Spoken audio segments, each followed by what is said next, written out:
जय श्री राम। बात सन 1991 की है, बहुत पुरानी बात है। हम उस समय इलाहाबाद बैंक संपूर्णानंद संस्कृत विश्वविद्यालय शाखा में थे। तो हुआ ये कि बैंक में जाने के बाद मेरी तबीयत बहुत ख़राब हो गई। संभवतः खाना वाना नहीं पचा और उल्टी टट्टी होने लगी हमें, और इतना ख़राब स्थिति हो गया कि टट्टी में और पेशाब में अंतर ही नहीं मालूम पड़ रहा था। मेरा पैंट खराब हो गया पूरी तरह से, और पूरे ब्रांच में सब लोग एक तरफ से आवाज़ दे रहे हैं, अरे भाई इनको अस्पताल ले जाइए, अरे भाई इनको अस्पताल ले जाइए, जल्दी ले जाइए, जल्दी ले जाइए। और कोई ले नहीं जा रहा है, सब लोग कह रहे हैं कि इनको ले जाइए, ले जाइए। अब किसको कह रहे हैं ये नहीं पता चल रहा है। तो एक गिरीश पांडे थे, वो हमारे बड़े जिगरी दोस्त थे।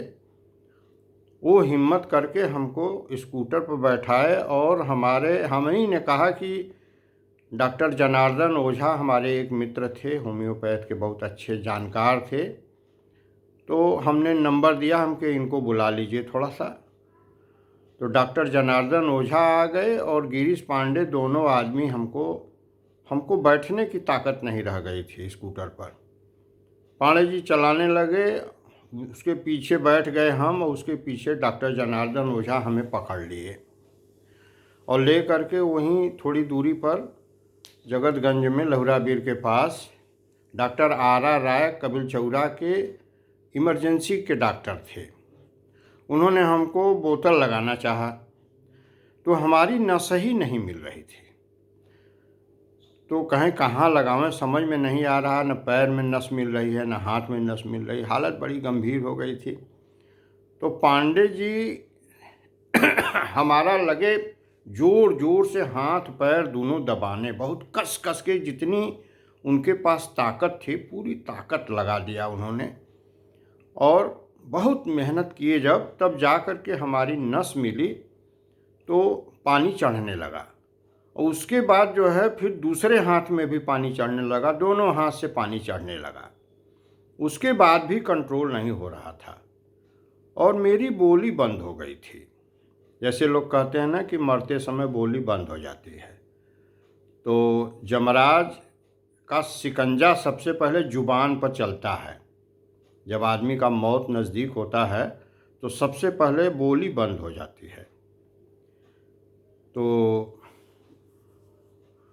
एक डॉक्टर साहब एक इंजेक्शन लगाए, जिसकी कीमत मुझे याद है 96 रुपये। 96 रुपये का एक इंजेक्शन लगाए। उसके बाद भी मेरा कंट्रोल नहीं हो रहा था। तब उन्होंने इन लोगों से पूछना शुरू किया कि भाई कहिए तो वही इंजेक्शन हम एक ठो और लगा दें, क्योंकि अब हमारा दिमाग नहीं काम कर रहा है, डॉक्टर ने कहा। तो ये लोग कहे डॉक्टर साहब हमसे क्या पूछ रहे हैं, जो आप उचित समझिए वो करिए। तो कहें भाई अब हम क्या करें, हमारी कोई जिम्मेदारी नहीं है, उसी इंजेक्शन को हम दोबारा लगा दे रहे हैं। तो ये बात मैं सुन रहा था, लेकिन डॉक्टर जब हमसे पूछ रहे थे कैसा महसूस हो रहा है, कैसा लग रहा है, तो हम बता नहीं पा रहे थे, बोली हमारी बंद हो गई थी। तो अब वो बहुत आग पीछ करते करते उन्होंने वही इंजेक्शन दोबारा हमको ठोंक दिया। तो इंजेक्शन जब लगाने लगे तो हमें ये तो सब सुनाई पड़ रहा था, सबकी बात हमें सुनाई पड़ रही थी, कौन क्या कह रहा है।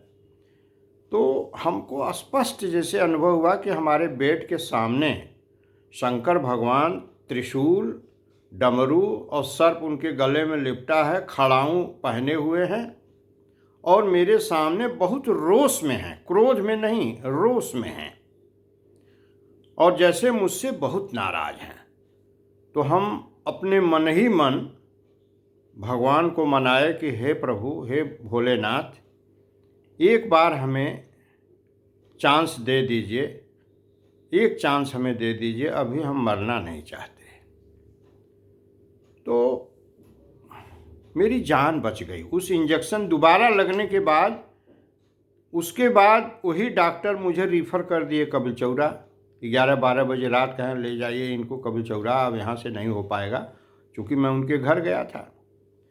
तो कपिल चौरा में करीब 35 बोतल पानी चढ़ा और हमारे घर वालों को सूचना दी गई। हमारी पत्नी और हमारी बड़ी वाली बेटी करीब 8-9-10 साल की रही उस समय, 10-11 साल की, 8 साल की थी, 8 साल की, भूल रहा है, 8 साल की हमारी बेटी थी। और वही दौड़ दौड़ के दवा ला रही थी और हमारी श्रीमती जी रोती जा रही थी और हम उल्टी करते जा रहे थे। वो उल्टी टट्टी दोनों हो रहा था मुझे। उसके बाद जो है हमारी जान बच गई। हम 4-5 दिन अस्पताल में ही रह गए।